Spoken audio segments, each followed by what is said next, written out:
Hello and welcome to another edition of History After Hours. This is Season 2, Episode 2.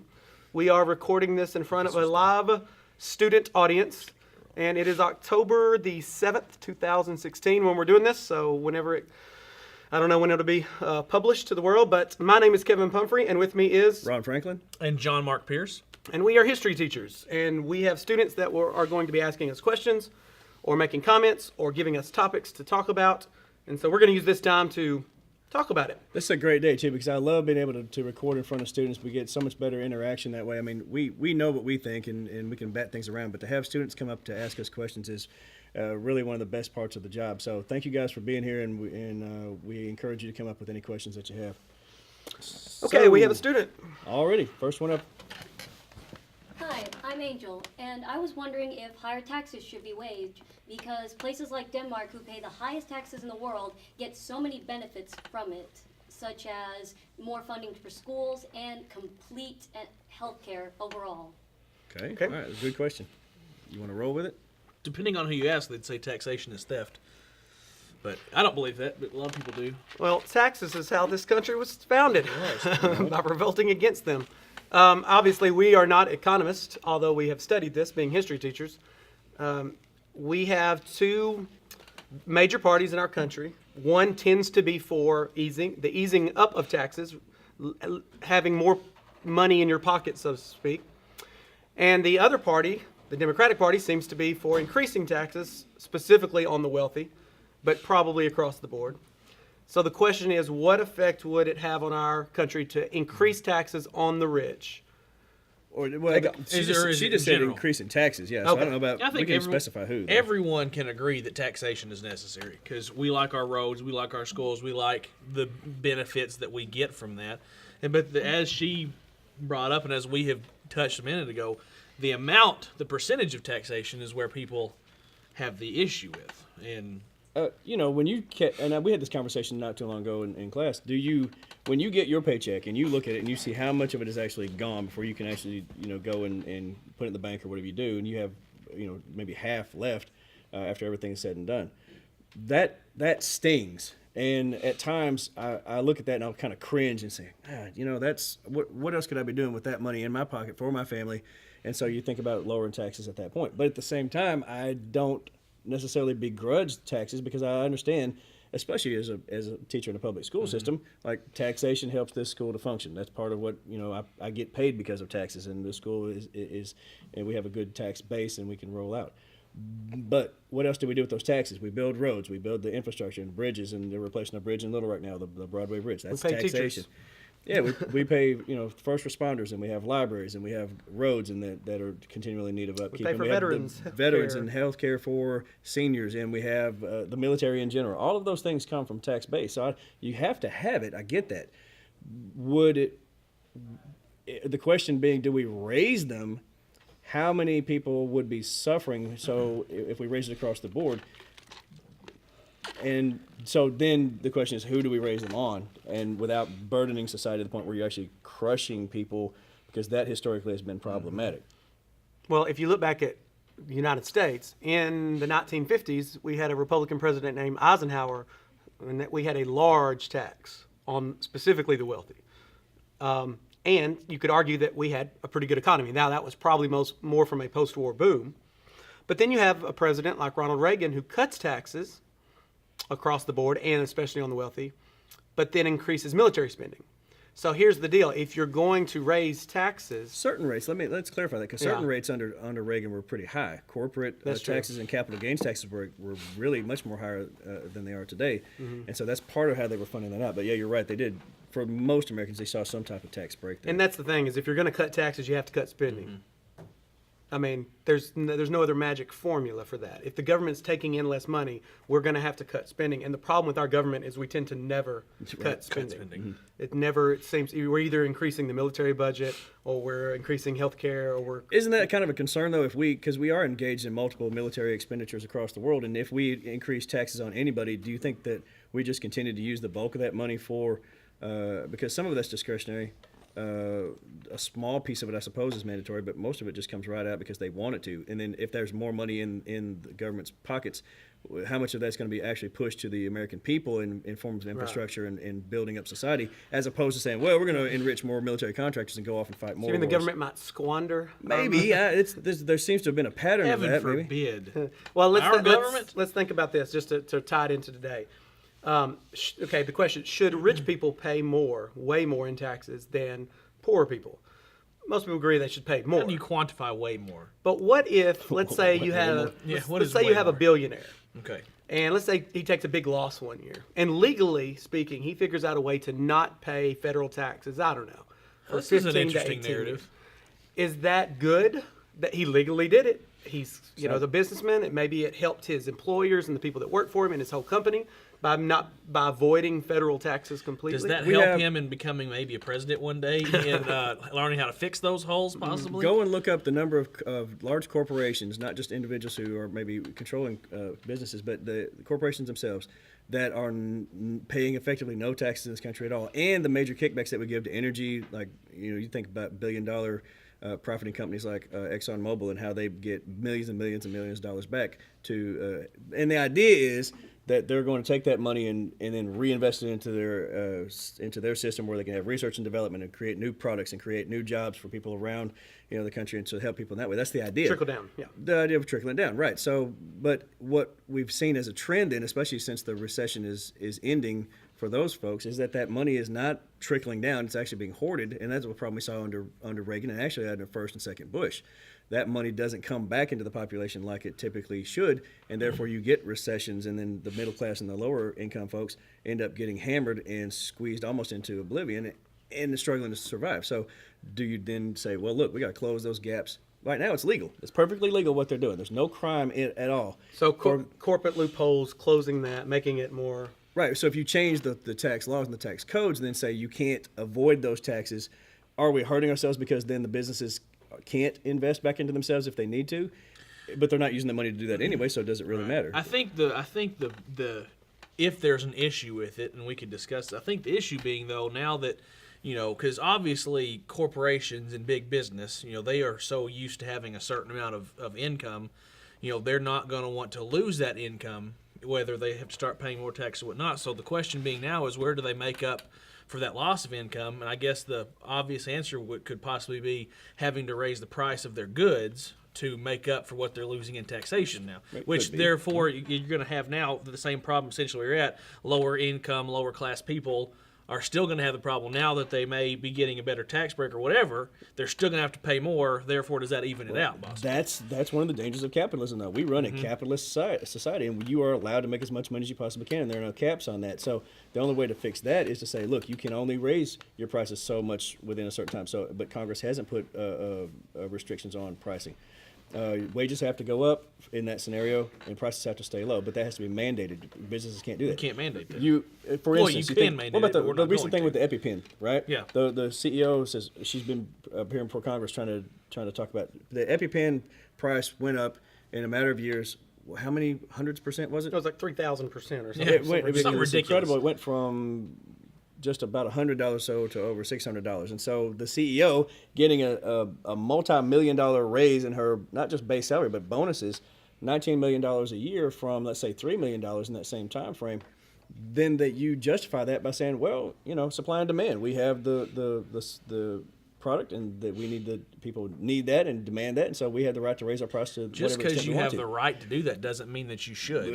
In a capitalist system, if we're looking at it from a legal standpoint, there's nothing that Congress can do about that because it's perfectly legal. You could raise that to $100,000 per EpiPen if you wanted to, and if people still need it, then maybe they try to find a way to do it or get insurance to pay for it, whatever. But the company itself can do that. There's nothing. No, that's not illegal about that. disagreeable, but I think just like we do in everything else that we discuss, you look at it multiple factions, different sides of it. The same, you have to look at the moral side of that at the same time. Is like you said, you shouldn't do that just because you can, because the way that affects. That's subjective, though, and so if corporate morality is that I need to make as much money as I possibly can for my owners, my CEOs, my stockholders. If that's the ultimate goal, I don't really care how I get that done, as long as I'm following the rules and playing by the laws, then it's fair game. The only way to stop that, and if you talk about from a greater societal morality, is to then have someone step in with authority and say, no, you can only go so far with that in a certain time frame. And that's cut that back. regulation. And that's regulation, which a lot of people don't like. No, but we regulate coal producing mines and all that. For At the end of the day, is that different? Yeah, well, at the end of the day, economics is a science we haven't got there yet. We haven't figured out the perfect system. And specifically, it varies for every country. I mean, Denmark is one thing because of their population and how big their landmass is and the type of economic system they have, plus how many corporations, are they a manufacturing company? There's just so many variables, how much government regulation is going on, and we haven't come up with the Would you be willing to pay higher taxes yourself personally if there was a guarantee that was going to be used to help Yes. people? You're going to have better access to. I mean, and I'm not. We can argue about the Obamacare type stuff, the Affordable Health Care Act, but in reality, there are still lots of people who can't attend to see the doctor or get into the hospital, or have surgeries, and they avoid certain treatments because they just can't afford it.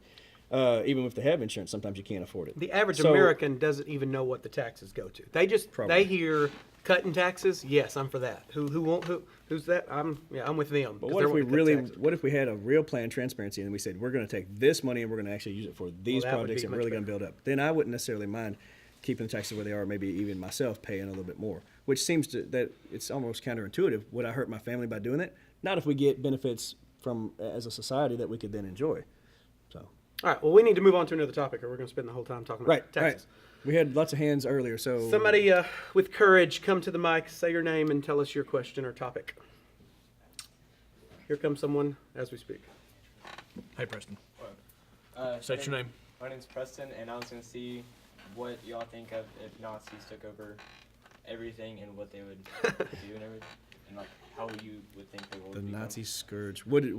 How it would be if they had taken over? Yeah. Like, We actually talked about this in the last podcast. A little bit, yeah. We didn't quite like the question before was what would it be if they had won World War II. So we can kind of expand upon that, I guess, a little bit. Okay, if they had taken over Europe, let's say. Thank you for the question.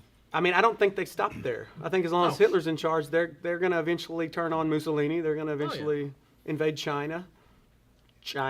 Who knows? I mean, I think at the end of the day, I think America has to stand up and get involved. I think if they, like we said, if they would have won the Battle of London, I can't imagine us going, okay. After a certain point, though, that they were so far ahead of us in most of their technologies, I don't know that we could have been able to compete with them just because we got into the mix. Let's say that Japan doesn't bomb us and Germany does take over all of Europe and then start to expand outwards. They had jet technologies, right? They were able to fly. They had jets. They just didn't have the fuel to fly them. If they had been able to bring those into the mix and we're still running prop planes, there's nothing we could have done to have stopped them. They could they come screaming across. Or if they had worked on missile technologies, or if they were just barely a few steps away from inventing the atomic bomb before we did. So if they win in Britain and they can continue to expand out, and they don't, their research and development is uninhibited. No, that's not the right word. If it going nonstop, unchanged. I think they keep advancing. Then maybe they I don't know that we could have stopped them after a certain point. We've discussed this before. We know that Germany did not participate in total war until the end, right, because they were still producing refrigerators and all these other things. If they would have participated in total war like we were doing, does that shift the outcome any? I think so.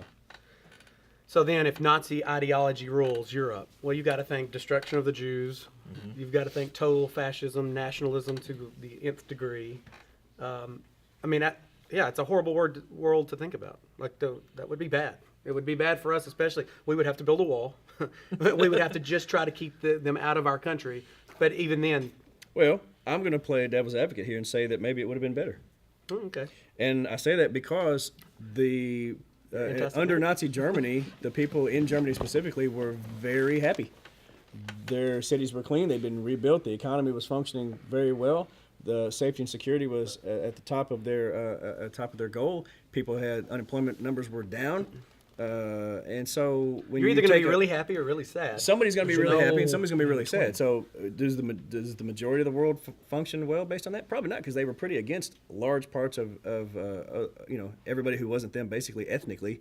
Then there's going to be people who are going to be forced into submission. But for the people who actually are part of that system and are helping them and working with them and being allowed to function, according to their ideologies, then maybe your life actually got better. So there's another way to look at that. But not that I'm promoting Nazism. Well, but that doesn't make it mean a better place, because look, like in 1930s to 1970s. Can you argue the world's a better place because they didn't take over?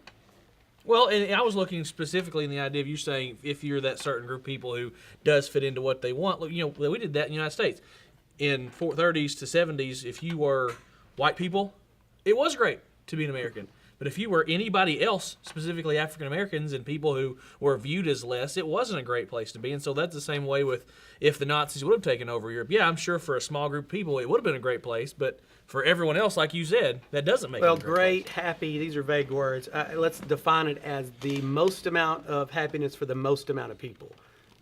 Now, would there have been more security around the world? Would there, let's say that they had taken over the Middle East, would there have been stronger institutional structures in place that would have disallowed the chaos that we see today? When you have strong-handed government that's effective in its plans and able and willing to march out and to stop any kind of chaos that goes around, then do we avoid the warfare places like we see today? And we've seen all of the Middle East go through some type of revolutionary moment, whether it's in Egypt or whether we're talking about still civil war in Syria. We talk about the stuff that's going on just over, you cross over into Africa below Egypt and talk about what's going on in the Sudan. We've seen revolution in Libya. We've seen revolution in on the borders with Turkey. I don't think those people would be happier under Iraq a Nazi and Iran. regime. I mean, obviously, they're ethnically.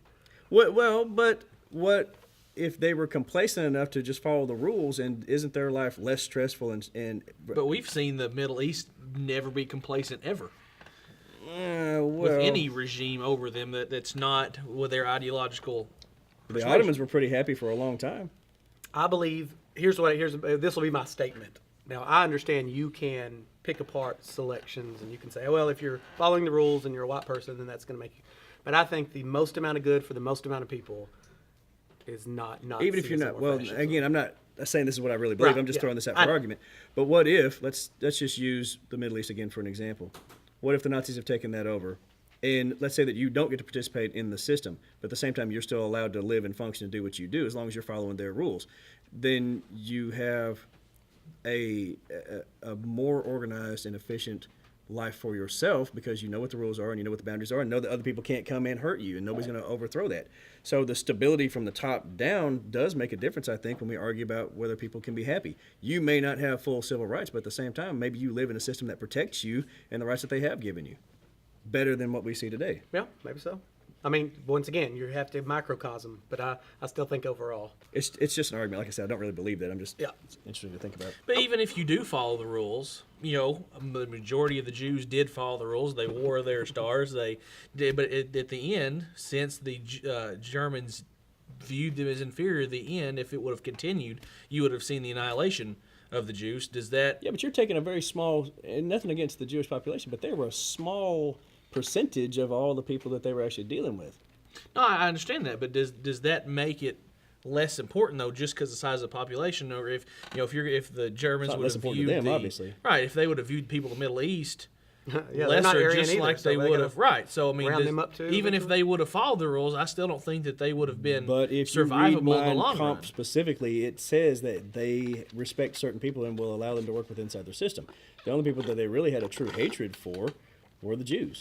Okay, And I agree with that. and other groups that they felt because that were maybe harmful to a social system. People who had disabilities, people who had mental disabilities in particular, or people that they saw. So I do get that, but when you look at the entire world's population and you think about Nazi ideologies to have taken over, I don't know that they would have targeted so many more people that we could argue effectively that everybody would be suffering under that system. Okay. All right, next student that wants to come up and. Well, let's let someone else have. Yeah, a hold on question. just a second. I'm glad you're excited, but let's get a little bit Somebody of else? variety. We had are several. ready. All right, here we comes go. away. I have two in this. Okay, so you gotta speak up so the mics can pick You you gotta up. tell us your name. I'm Wyatt, and I was wondering if at the western side of Rome, if they would have supported the eastern side, could they lasted a lot longer than they could have? And also, if they could have expand their territories in Mesopotamia, would their armies grow faster and or resources expand their military-wise weapons? Okay, so we just got through talking about the fall of the Western Roman Empire and the expansion some of the history Byzantines. questions Yeah, in some this history one. questions. I don't know that we could have saved Western Rome after a certain point. That's the corruption and the the way they were dissolving from their interior was something that was just going to be. I don't know that was something you could have fixed without some sort of revolutionary process. I just think that they had gotten to the point. Even if the Byzantines had continued to fund them and to support them after a certain point in time, I think they were pretty much on their own. I think that's pretty. I mean, it's really no more than I can expound upon that. I think it's pretty simple and cut and dried. That's why they split it in the first place. Yeah, just you to split make it in better. half, and that was just kind of a sign that it was Rome almost had its inevitably day. doomed. They had its day. Yeah. Some would say America has had its day. Do we see? yeah, Can we find similarities in the fall of West Rome in what we're doing today? I can see similarities in it, but at the same time, I can argue that we're in a golden age still. Yeah, we don't have to worry about cholera. Yeah. Right? Whatever. What if you look The at plague. our country West right Nile now, virus. and the amount of opportunities that people have, and the amount of wealth that we actually still procure in our position around the world, and you can talk about that maybe we've been weakened in some areas in that, but that's kind of opinion based. You know, are we still as respected? We have economic clout, we have military clout, we have political clout, and we do have our hands in a lot of places around the world. Plus, we have so much wealth and opportunity in this country for more and more people all the time. We have more leisure time than anybody at any point in history. We have more. We have the wealthiest citizens that have ever Less ever violence lived. than ever. We have the country is less violent overall. We just saw a report this week that in the Americas, just in general, there's one last conflict that's about to come to an end there in Colombia, and for the first time in history, we will have no warfare on this hemisphere. We are reaping the benefits of less violence around the world overall, and the statistics across the country for violence are lower and trending lower all the time. Some people associate. They go, well, it's so bad in America. No, not really. I pretty much I'm confident every single day that my life's pretty much going to go the way that it goes, and I have the right to be bored on my own terms, and I have leisure. I can enjoy sports and entertainment, and all of that to me, science and technology and all the wonderful things that we're doing. That to me proves that we are not going downhill. That we are actually still in the middle of a very. And we have a strong lot golden of age. wealth and inequality and some problems. But let me say There are also issues. this. Yeah, I'm not saying that. The PC movement here, politically correct, and all the kids getting offended if you call them a certain name. A lot of that stems from this life we live, where we don't have to worry about cholera, and we don't have to go out in the woods and hunt for our food and survival and a plague coming up. Famine. And famine, or getting your head ripped off by a bear. I don't know. Did you see that guy recently in true. yellow? He almost got. I know. I just his thought head ripped of that off, one. yeah. But I mean, we live a very Still comfortable life, so we have to get outraged about something. Yeah. And we're progressing, maybe obviously for the better. So I think that's a great point. That speaks to our prosperity and our well-being. If we can focus that's on what we're arguing on outraged those about. nuances rather than the bigger topics that a lot of people. Yeah, we end up talked having about to do. transgender bathrooms. Was that was, the last podcast? recently. But I mean, that wasn't. You don't think about those types of things. You don't think about your feelings being hurt when you're, having to just survive. When it's more about, the major things that keep you surviving. But now, Are we perfect? No. No. But that doesn't mean that we're not doing really well in spite of those problems. yeah. So if our worst problem is the stuff that's being tossed around now, I think we're doing pretty good. We don't have the transition of power, as hardcore as this has been in the election, and as weird as it's been, as many horrible things they've said about each other, we still have a transition of power that is going to be the smoothest in all of history. One person steps up, one person steps down, we shake hands, somebody puts their hand on a book and says, I do, hope that continues. and we go on. Yeah, but I think it will. The trend is, I don't vote for a trend to People stop. think that more people are getting murdered now and there's more racism and things are just horrible. It's because we see it. You have phones. Look at all these students looking at their phones. They have it in front of their face all the time. 24/7 news cycles. Just go back 10 years. You didn't know about this stuff was still going on, just as like it is today. You just didn't know about it. I mean, Donald Trump made that statement like African Americans have it worse than they've ever had it in history. Really? not true. I mean, Completely good grief. incorrect.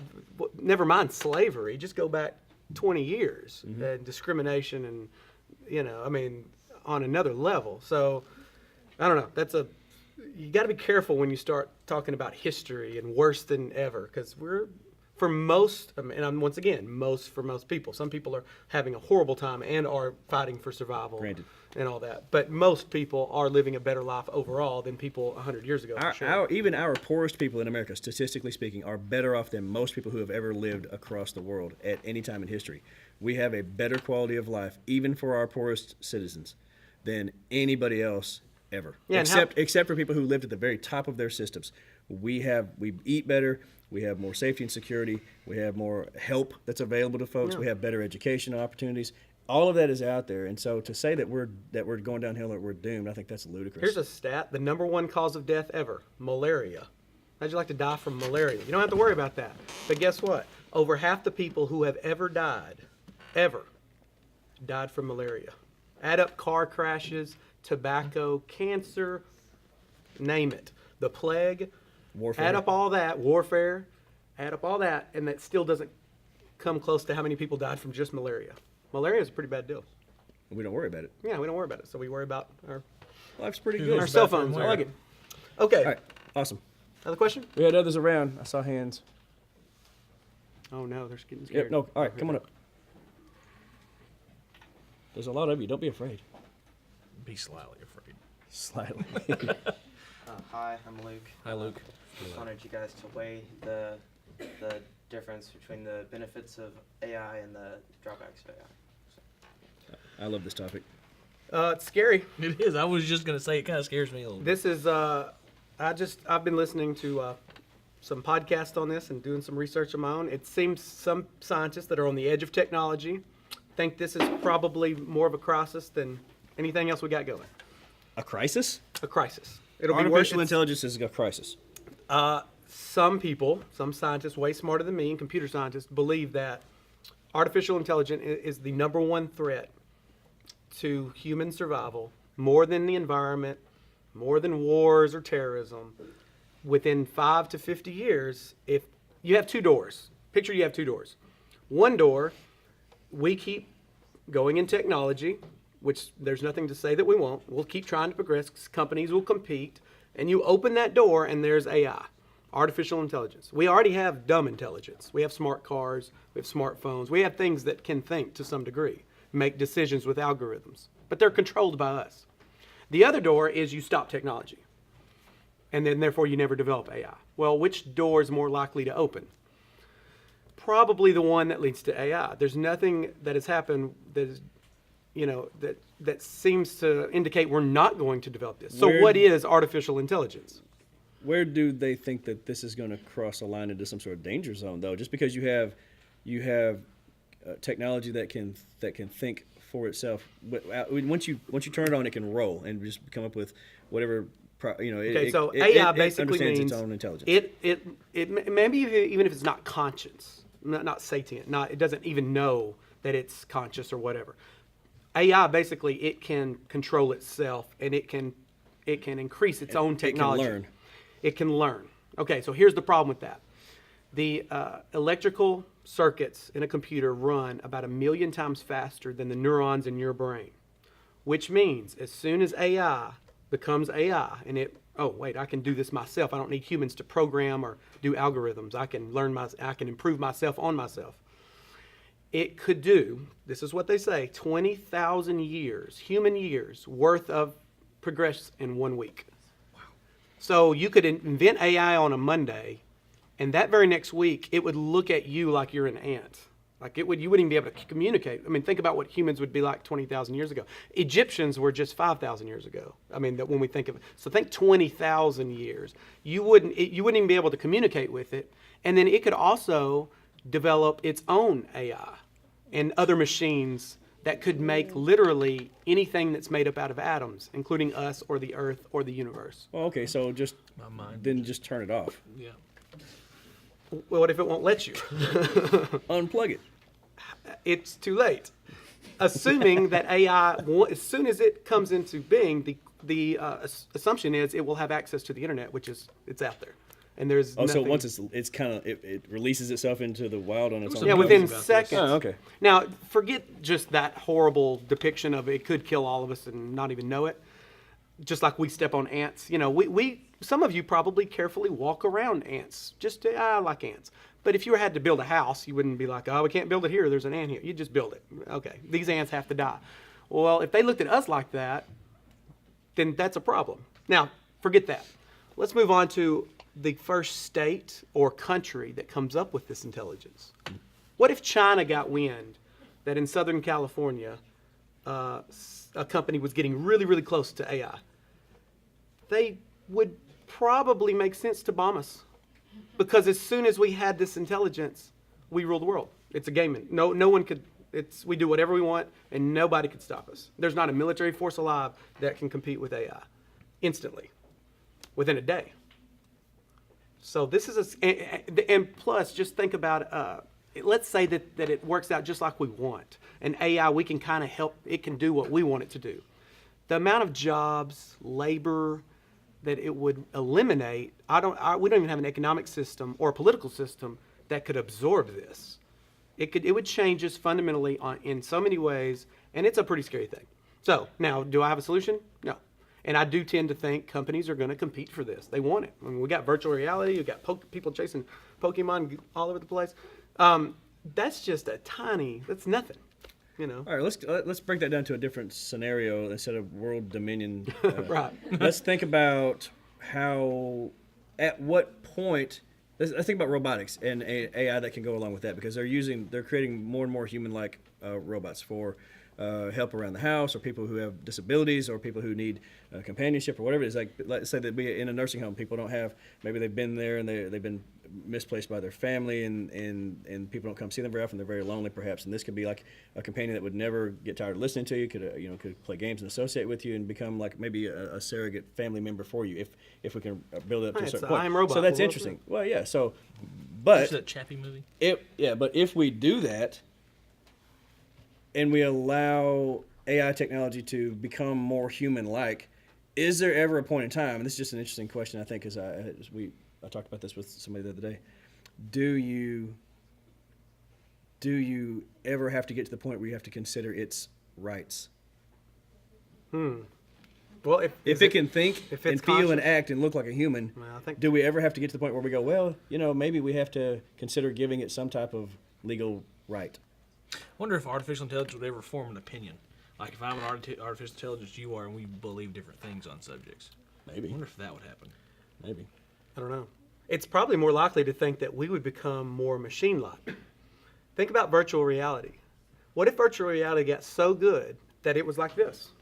You're wearing something sitting in a chair and you experience life like this. Well, what's the difference then between virtual reality and real reality? What would if be the that's difference? what we're doing right now? We could be. We could be doing that right now and we wouldn't know it. We're in a simulation right now. This is virtual reality, and the real reality we've never experienced before. Yeah, so we could go off on this topic for days and days. I do think You have something to add pretty in? dangerous. So, Come up here. The mic can't hear you from back there. Not well, anyway.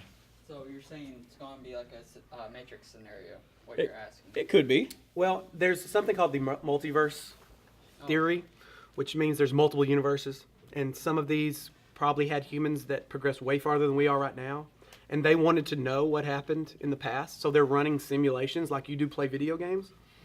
And the theory is that we're part of one of those simulations right now, because they wanted to see how the human race progressed from whatever.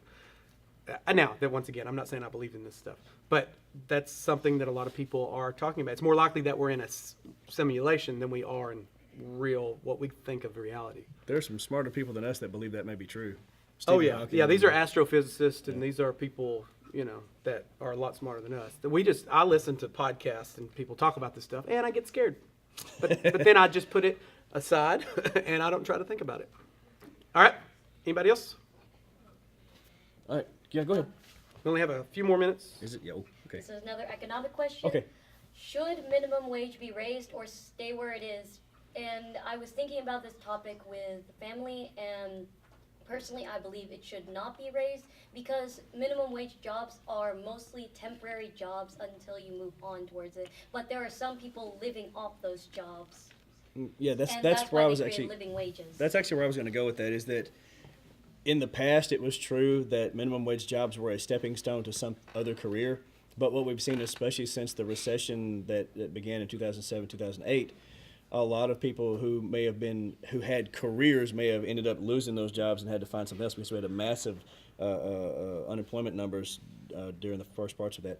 So they ended up creating careers out of minimum wage jobs, trying to support their families. The average McDonald's worker 20 years ago was 19. They're now 29 with a family. It's so- different, yeah. So And our population's increasing, so everybody needs a job. So they're going to have to settle for jobs that maybe don't pay as much. It's easy for some people, and I've heard this argument against this, saying, well, you know, if you can't survive on a minimum wage job, then don't have a minimum wage job. Go get an education. Go find something else to do. But it's not always that easy. So if this is, let's say that you're in a transitional moment in your life. Let's say I am an adult who's lost his job and I've gone back to school and I can't really find a job doing anything else while I'm trying to get these other things. All the other parameters are closed to me. This is what I'm relying on. Is it fair for that person to support themselves and their family on a wage that will not allow them to be successful? Would it cause bosses, though, when they raise the minimum wage, to have to fire some of their employees because they can't afford? That goes back to the whole capitalism thing we talked about a while ago. Who do you have more of a right to earn a profit or more of a right to keep your workers impoverished? And then do we want high taxes on top of that or low taxes to go back to the government? I know. It's an interesting. That's why I failed interesting economics. argument. Once first again, time. economics is a science that is not perfect, and definitely one country has figured out a perfect situation, and every country is different. It's just one of those topics that we can say a little bit about, but once again, none of us are economists. If you could just do that, every economist would be a billionaire, right? If I was an economist, I can just do this, and I'll be a billionaire. But that's not true, and it's definitely true that most billionaires aren't economists. Now, just because you have $1 billion, that doesn't mean you know how the economy works at all. Especially on a larger scale, macroeconomics. Right. It may have worked for you, but that doesn't prove you're a genius. She's making her way. She's rounding the corner. She's getting closer and closer. And now, your name is? Yes, my name is Christina Valdivia. And what is your question? Or topic? My topic is government spying and censorship. Okay. Anything that has to do with that. There was wasn't that long ago, that Apple controversy, the phone, right to privacy. If you could break into a phone to solve something, should the government be allowed to do that if it's somebody's personal cell phone? No. And where do you draw the line and all that? And what kind of can of worms does that open up? So, are we talking about government spying on citizens, or are we talking about government spying on each other, or us trying to stop other people from spying on us? Citizens. We can start with that. Well, it then. definitely has. Since 9/11, you have seen a dramatic increase of government, and some would say that was necessary. National security, keeping terrorists, because terrorism is a whole different ballgame than two countries declaring war on each other. So there has to be a certain level of government overseeing what the citizens are doing and what's going on. The question is, where do you draw the line? Is there a line that needs to be drawn? If we're talking about the safety and security about our citizens, and we're not worried about really anybody else, it's just ours, okay? We just look at it from our standpoint. As citizens who need to be protected, let's say, should we allow government to do whatever is necessary to track down anybody who might pose a threat, and therefore that opens us up to any kind of spying? Like, do you really have the right to privacy when there is national security interest at Everyone gets a microchip. You just put it right here in your neck. Well, where's the line of safety? Where's the line you going from safety and taking for the welfare of everyone? Where's the line that goes then therefore into the encroachment of your civil liberties? What's the harm in letting them see everything you do? It's the principle, isn't it? It's the worms he was talking about opening. Because at Well, that point, but, yeah, why but do it- you stop? Like, at what point we say, okay, well, this is constituted as a terrorist act. Well, so then we look at that and say, oh, well, now it probably needs to be this too. At what point do you stop? Once you let the government have that control, where does it stop? What's the harm in? Again, I'm playing devil's advocate. What's the harm in letting it go on to do what they do? Whatever they need to do. Hunt down whoever they need to hunt down. Read my emails. Listen to my phone calls. Well, but then it goes with this. Well, I guess the harm in it, and to answer your question, is then you have the enemies of the state, whether it be political opponents or whether it be just people who are against your movement, whether it be something as fickle as marijuana legalization or whether it be. That's what I'm saying. At what point do you say that you stop that? Well, you kind of dancing around. Once you Though, open like, why do you deserve the right to privacy? Is what I'm asking you. Because isn't that what our country's founded on? The What idea of difference does civil it make? liberties. You tell me you can't enjoy your civil made, liberties just because people are watching what you're doing? if they are using what you're doing against you, then no. How would But they be if using you're this? advocating, I'll devil's advocate as well. Yeah, that's what I want. Right. So what's the question, I guess? So why do you deserve privacy? Is that not what we're founded upon? Do we Ignore not that. get that? Why just from let's say That's that, why we deserve let's it. say they That's didn't have a that's right- what our beliefs are. That's what we Can't- found our that can be taken away from you at any whole time, and it government has been in the past. If we have an extreme circumstance, and Isn't you have that the government why we jump shouldn't into let it, them have the right in because an it can be taken extreme away from us? circumstance when they need to figure out who is actually In an extreme circumstance, yes. But then once you have this relative time of peace as we're in now, Right. that's where it becomes the issue. just because they see and know what you're doing, how does that? You're it's almost like you're paranoid, saying that they're going to use I could something be I do paranoid. against me. I could be. Right. What if you're the other side of that argument is if you're not doing anything wrong, you have nothing to hide. It's no big deal. That goes back to the principle of it, though. Which challenges that how? In what way? How are you saying that you're more secure by them not knowing anything that you're doing? I didn't say I was more secure. You said it's the principle. Of the, And the matter, principle is that you need to be left alone. But if you're doing being- bad things, then we need to stop you. But I don't do bad things. I don't know that. Yes, you do. We talk to each other across the hall every day. Anyway, I Okay, digress, well, I this could guess. spin out of control. I think it is a natural want, an innate human whatever, like love or anything else, that we want a certain level of freedom. And most people don't like authority.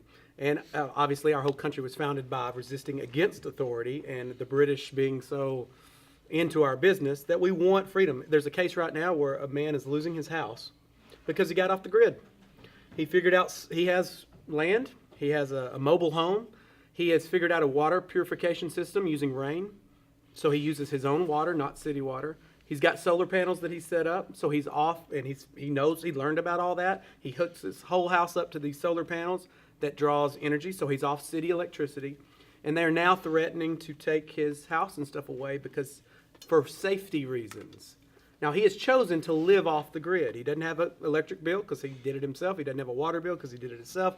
And the government doesn't like that. So they're going to now. So is that right? They can get glad in the same pants they got mad in. By the way. You know, a lot of people say, well, that's infringing on your natural rights. So Enlightenment period, we came up with some philosophy, some theories. You know, you could go back into days where it was a tyranny and the government was in every aspect of your business. And we realized that maybe that's not a good system. Most Americans do want our government to be as small as possible, but still be able to take care of people in certain ways. Now, once again, where is the line? I personally don't want the government to know my business. I like as much freedom as I can get my hands on, just innate. It's just something I'm attracted to. I don't want the government in my business. I don't want to quarter soldiers in my house. I want the government out of my life as much as possible, but at the same time, I want them to take care of certain things that I want taken care of, whether it's roads or public schools or my paycheck or, you know. So there's the balancing act. But I think if you like, you know, now most countries today are free. It's not like America's the only free country. Most citizens that matters. like and probably thrive under freedom. And so I think we overcorrected. I think 9/11 happened, and rightly so, we freaked out. And every time I see a 91-year-old woman having to take their shoes off and getting frisked at the airport, I'm like, really? This is what we've came to because of an attack 15 years ago, where this woman obviously is, but we can't. If she can take over the plane, she can have it. Right, but we can't. What's it called? You can't Profile. You can't profile. So you have to just randomly select people. And I don't know if that's necessarily the best way. I don't know if that's a huge waste of time. Not to say you know exactly what a terrorist looks like, but you could probably ballpark it. I mean, you could ballpark the age gap and things like that. But at the same time, you're opening up a whole thing if you start About discrimination, you mean? about discrimination. Should we go into mosques and check them out and make sure they're that if without going into Christian churches, it's a problem. And this comes back to personal freedom and liberty and privacy. Well, yeah. It really goes back to that terrorist attack. Just to clarify, I was just messing with Pierce, but I am a strong advocate for freedom of privacy. I do. I mean, I talked him into it. Yeah, no. I did help. I was just You messing saw around. the light. Yeah. I don't want. Well, here's the difference. The people who are okay with being spied upon by the government are people who are naturally afraid anyway. And as someone who grew up in a time frame without lots of oversights and the idea that I can live my life as free as I want to the best of my choosing, I don't need you to watch me. I don't need you to babysit me. I don't need you to protect me from whatever. Do your job, run the government, pass laws that support me and my civil rights. And one of those rights is the right to privacy. I'm a strong advocate for that. I just want to see where the conversation would go in the other direction. But like I said, I think that we have, I'll tie off what you just said, Kevin, the idea that after 9/11, people got so scared so quickly they were willing to give up some of those freedoms for this illusion that they were going to be more secure after the fact, when in reality there's not much to fear once you hunt down the people who originally are the ones who started that initiated the attack.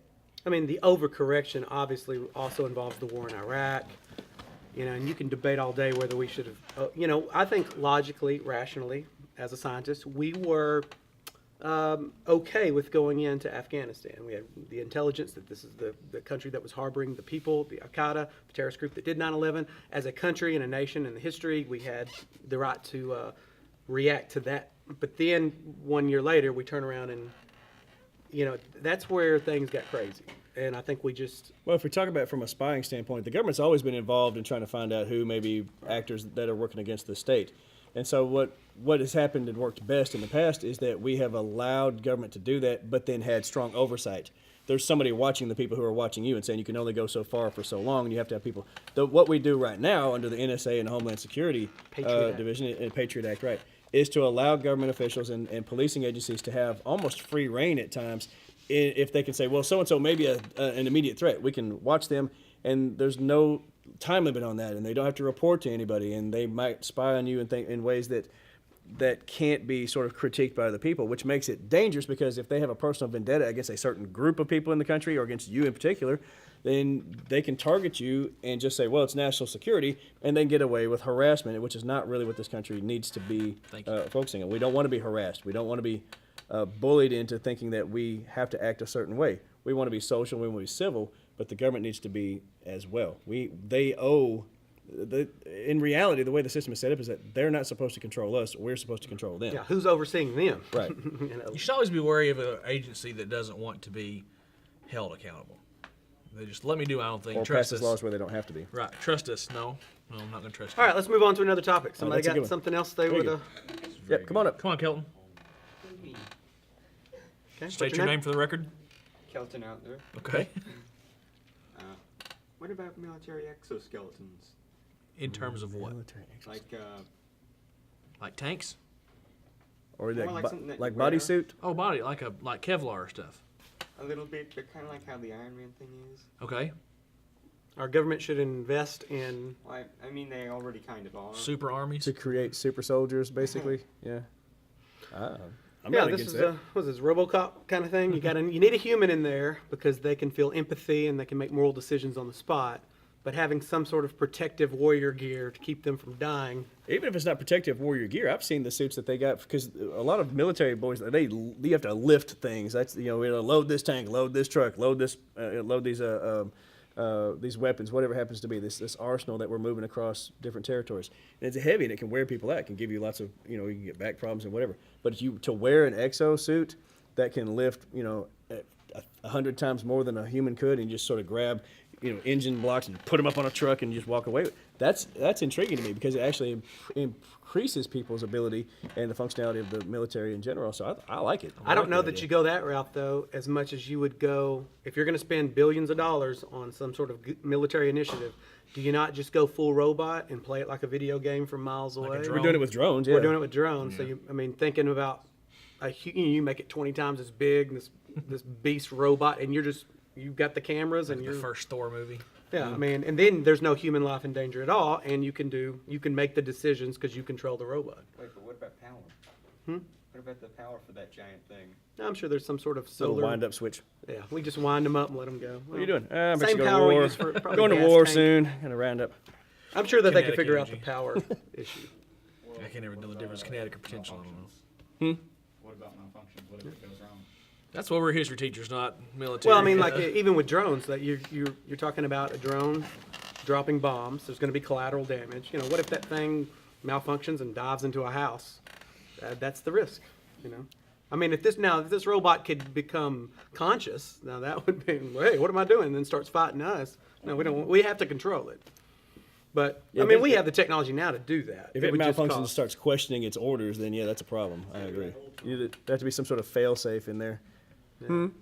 Just make a line of transformers, like the whole 9 yards. And go from just like a military vehicle, and it scares everybody. It'd be great. They can have a discussion with you. Instead of self-driving cars, we could have self-driving tanks. Yeah, you could. It takes the fun out But of it. that's- I would volunteer to drive the tank. You know, even with I'll smart drive. cars, I'd like think to about drive this. a You know, we got too. these self-driving cars should that are figure coming out how to online. You know, something I was listening to a podcast the other day. They brought like you program algorithms to control these cars, and these cars are going to have to make decisions instantly. So, for instance, if a self-driving car is going down the road and you're halfway paying attention, you don't even have a steering wheel, so you're just riding to work or whatever. Well, let's say you got 10 people walking down the sidewalk and a girl jumps in front of the car. Now, what does the car do? That's a moral decision. It's Does like- it just plow yeah. over that kid because there's 10, or does it swerve and kill 3 people instead of 1? You know, who makes that decision? Who makes these cars? Because they're going to have to make that decision based on an algorithm, and they're going to have to be constantly weighing or does it swerve into the other lane and hit a car with 1 person in it? I'm against self-driving cars just in general. They make this idea that there's going to be, the roads are going to be safer, and there is a lot of human error. I do get that because there are some jackwagons out on the road acting like idiots. They just give out driver's licenses. I think so, but I predict to it's me, unavoidable. driving is a freedom. I couldn't wait when I was a kid. I could not wait to learn to drive, and I enjoy driving. The actual process of it. It's not just get from here to there. I like doing it. Here's what's going to happen. Here's my prediction. We will be given a choice. Then the government will step in and say all cars must come with a smart chip self-driving application. Then the next limit is you will get fined for driving your own car. I think technology will get They'll quickly to mandate it where, eventually. like they'll pull, if take they that fine. catch you driving one of these old cars that aren't self-driving, or you try to figure out some steering wheel attachment to where you're controlling your car, you could actually be ticketed for that. It reminds me of iRobot. Yeah, I mean, yeah, because it makes sense if we're talking about one of the things that takes the most lives in America is car accidents. So what if you could eliminate that by self-driving cars that are aware of everything and can see an accident coming a mile, and you know, self-driving cars, they never drive drunk or tired or. I'll take that fine. Yeah, so this is another freedom thing. Right. Question. I that we're understand losing. that there are a lot of people who don't drive well, and everybody thinks they're the best drivers, and most of you aren't. I'm the only one that drives well, just so you know. But I do agree that is part of the problem, and maybe we could save lives. But I just don't like the idea of not being able to control something myself. I know when you're in that That's a car and fear. it just starts veering off the road, you're like, "Hey, what's going on here?" But it gets just, some you sort know, of wrong. what you're signal. saying is not far fetched, because I just saw last week where we have there's a new the president just put out a new initiative, and they want in 20 to 30 years, I forget exactly the time frame, they want to have so much investment in self-driving technologies that they're actually going to encourage the companies, like maybe there's federal funding for you if you continue to work on this technology and work on smart roads to go along with that too. So they're building incentives for people to do this with inside the car manufacturer community, and so it's going to be part of your lives before it's all said and done. I may not live to see it become a real problem for, you know, when you think about civil rights and can I do this and the freedom to go wherever you want to at any time you want to.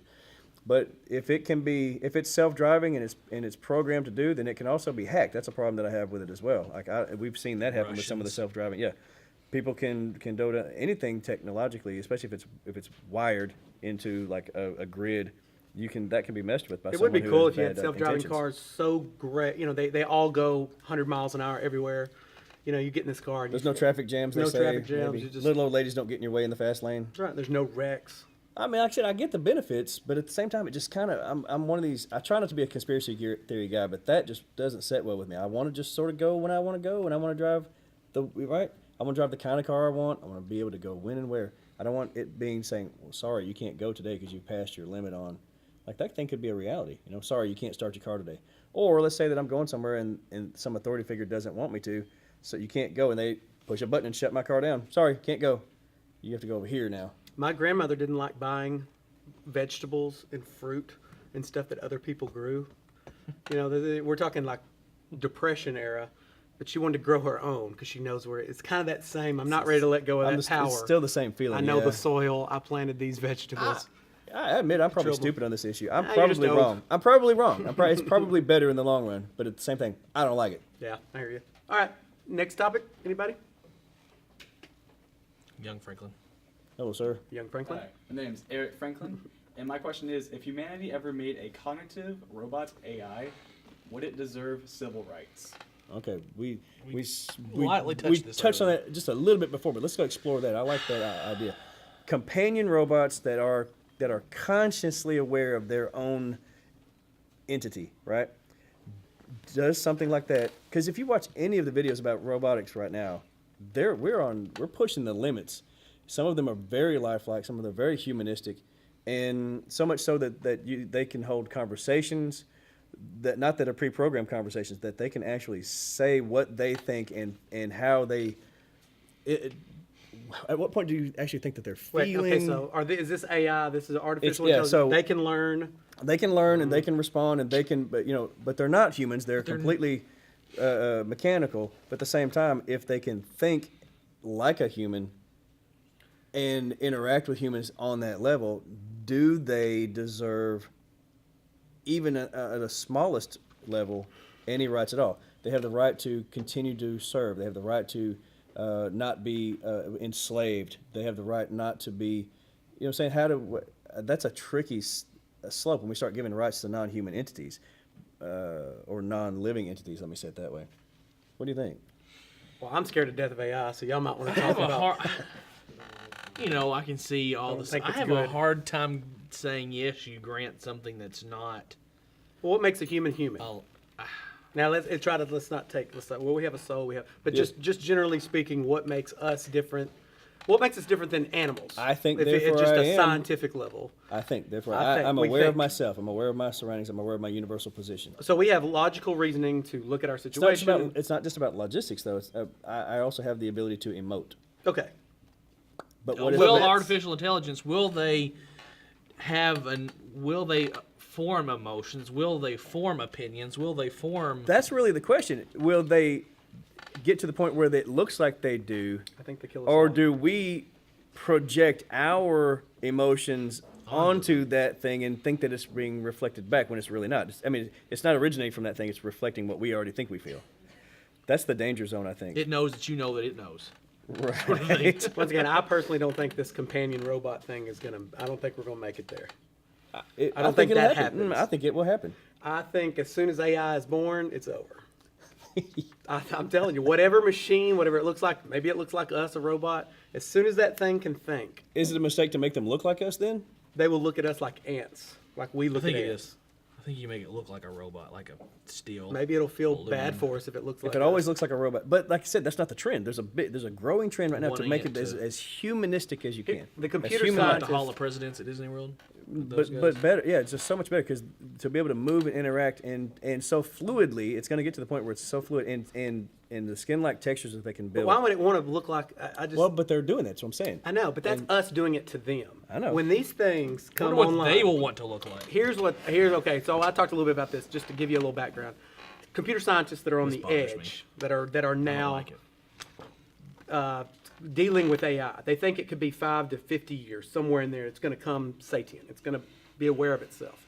Whatever this thing looks like. Maybe it looks like a robot. Maybe it's just a little box. Who knows? If we don't have the safety net to control this thing, and it can learn, it can teach itself, so it doesn't need us anymore. And it'll probably instantly have access to the internet, so all of human history knowledge it'll soak up in 3 seconds. Electrical circuits move 1,000,000 times faster than our neurons.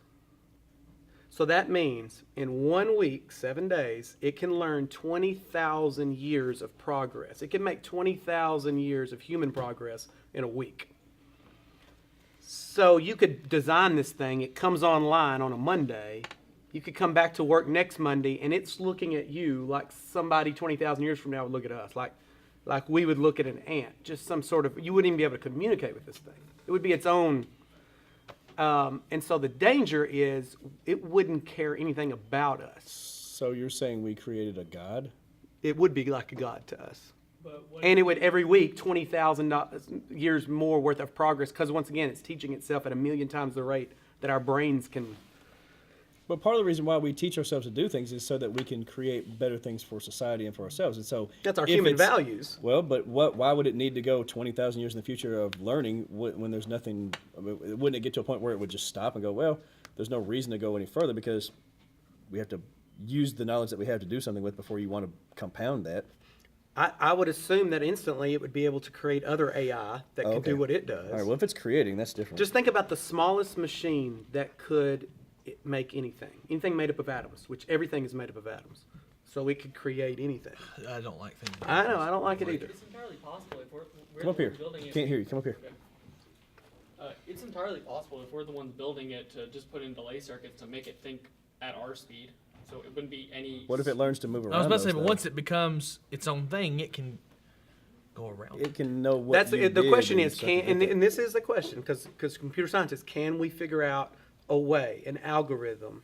Can we control when it comes online? Is it going to happen without us? Do 'cause if we it does that, then do we're- we program in a lifespan so that after a certain age it just dies? Oh. Well, but it'll get around that too. Here's the thing. As current science is, the only technology we know of that can produce AI is quantum computing, which at this point we're stuck at 3 × 5 = 15. Yeah. So, because the binary coding, it's either yes or no.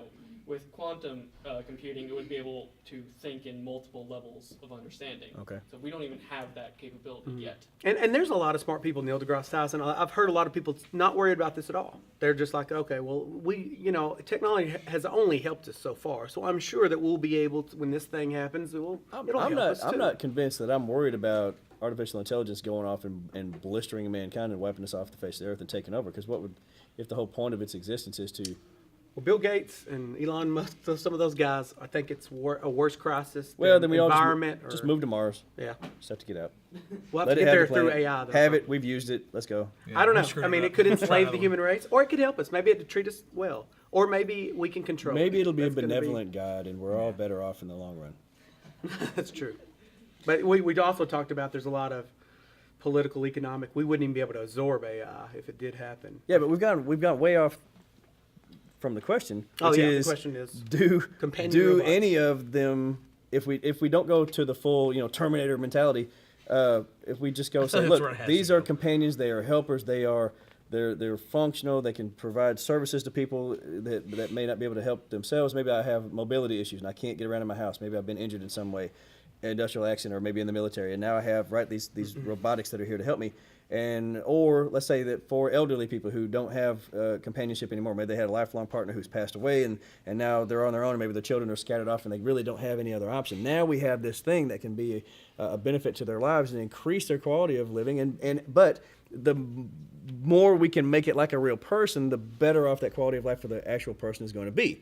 So, but at what point do you then say, if we have these robots that are very much like humans, do we ever get to the point where we go, yeah, it deserves to kind of have, like you can't do these things to it. You can't. What would be the fundamental differences between this robot and a human? That's what the question. Is it moral?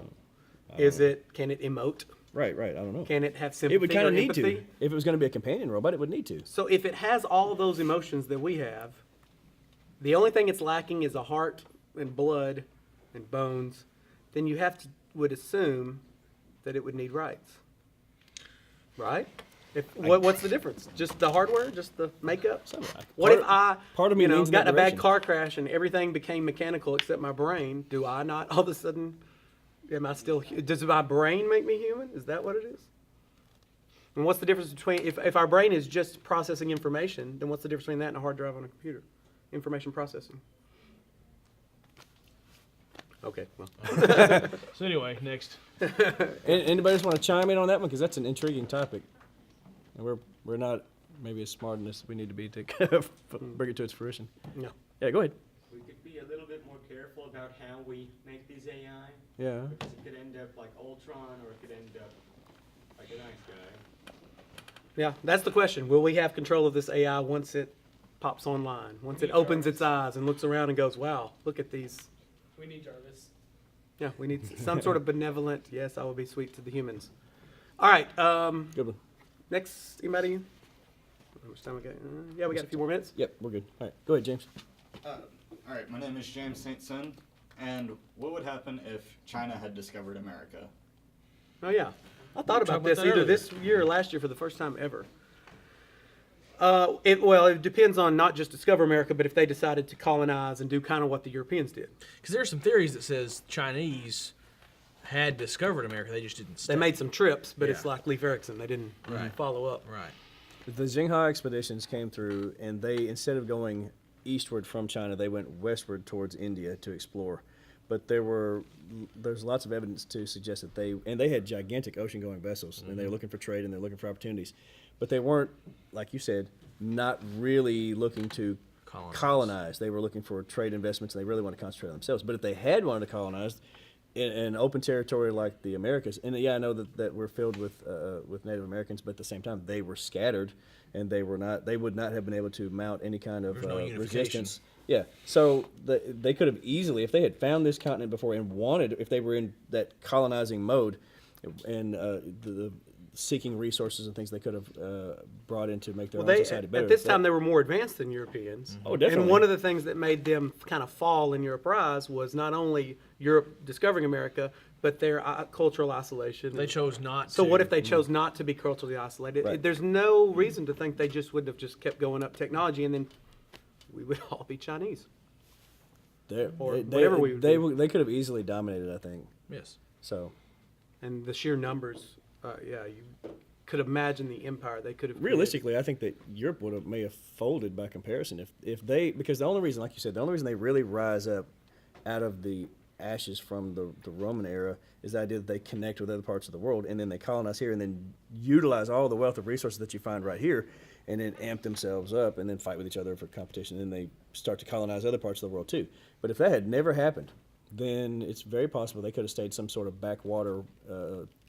Europe could be the third world country, and that would have been the same scenario. Whereas China would have taken what they already had and were doing well. Because if we want to argue about the most, like we can stand here in America and say we're the best country ever, but realistically we are fairly young on the scene. We're only, we're just barely over 200 something years. So China, by comparison, has much greater success, much greater standard of living, much better technologies historically than we ever had. So if they had come here first and taken over, I think that they're just the premier group of people on the planet. The land, the resources. And they would have continued to be, yeah. And the poor Native Americans wouldn't be immune to their diseases and would have Right, died yeah. off in the same way, May have probably. been the same scenario. Yep. This never ends well for the Native Americans, no matter where you. Not so much about because of their culture, but because of their lack of technologies. They're Something. they're And just their behind. isolation 3,000 miles away from where all the diseases were going around. They just couldn't take It it. never ends well. All right, awesome. We got about time for about one more, probably? Yeah, maybe one more if we got another person. Yep, all right, come on. Round 3. What about genetic splicing? Ooh. Did you just see, that's a good one. On the news, I saw where there's a baby that has just been born, I want to say here in the United States, that has 3 parents. It has a mother, it has a father. The mother had a genetic defect, and they went in to the baby while it was still in fetal stage, and replaced that part of the defective DNA coding with a third person, and so that the baby won't have that congenital defect. So 3 parents for one child, and that's just the beginning because we're Talk about custody issues. well, maybe, yeah, right. So, but then we get to the point where do we start allowing people to create their own children in that way, like special order? Well, I I'd want it to say- be this tall, and I want to have this kind of skin tone, and I want to have this color eyes, and I want to be able to grow this tall, and I want, right, all of these. You can start to specialize. If you have enough money, especially, you can get that done. We could do that, but there's a morality issue there, right? On one hand, we're saving this child's life possibly by doing this. But that opens the door for so many other possibilities where this could go. I mean, you want to talk about building a perfect beast. This could go wrong in a lot of different ways. Yeah, genetic engineering. But also, I ask my students sometimes, I say, like, if you knew that your child was going to be born with a disease that they would have to live with the rest of their life or something horrible. If you could prevent that. If you could go in genetically and alter that, would you take that disease away from them? No matter how big or how small. Something where spina bifida, something where they're bedridden their whole life. Obviously, that's probably not the optimal happiness situation. Now, there's going to be a certain group of people who say, no, you shouldn't touch it. That's God. There's going to be a certain group of people who said, yes. But then if you can genetically alter to take diseases away, where do you stop? You and I have children. Pierce is about to be a father. And so one of the most important things that ever occurs in an adult's life is to have a healthy child. And if I knew ahead of time that my child was going to be born with some